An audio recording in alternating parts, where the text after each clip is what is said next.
তৃণমূল আর বিজেপির কারবারটা বুঝতে পারছেন তো? অস্তিত্ব যার নেই তাকে পর্যন্ত ভাসিয়ে তুলেছে। হাল এমন যে কোনো চেনা জানা রাজনৈতিক দল তার নাম করতে পর্যন্ত সাহস পাচ্ছে না। তৃণমূলের এমপি, কিন্তু আমি তৃণমূলে আছি এই কথাটা বলতে পারছে না। তৃণমূলের এমপি বিজেপিতে যাবার জন্য ঘরে বসে বিজেপি করেছে, কিন্তু বিজেপিতে যাচ্ছি তা বলতে সাহস পাচ্ছে না। এখন একটা এনসিপিআই কোনো একটা ত্রিপুরাতে কবে কি দাঁড়িয়েছিল, 200 কতটা আসন কি পেয়েছিল, সেটা ভাসিয়ে তোলা হয়েছে।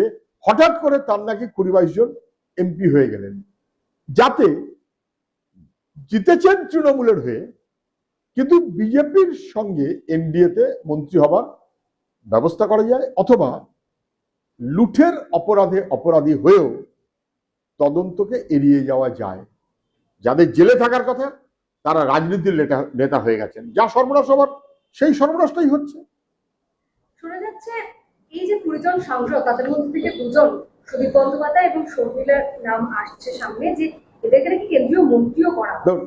কে মন্ত্রী হবেন কে মন্ত্রী হবেন না আমি জানি না, এসব গসিপ কিনা আমি বলতে পারবো না, কিন্তু তৃণমূলের থেকে বিজেপি করা যায় মমতা ব্যানার্জি বলেছিলেন।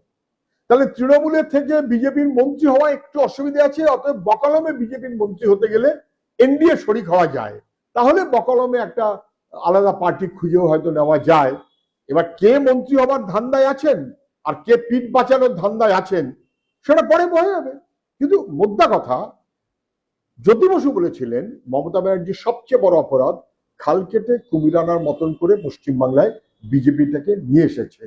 যারা তৃণমূলের হয়ে জিতলেন তারা এখন বিজেপি মুখী মনোভাবে দৌড়চ্ছেন।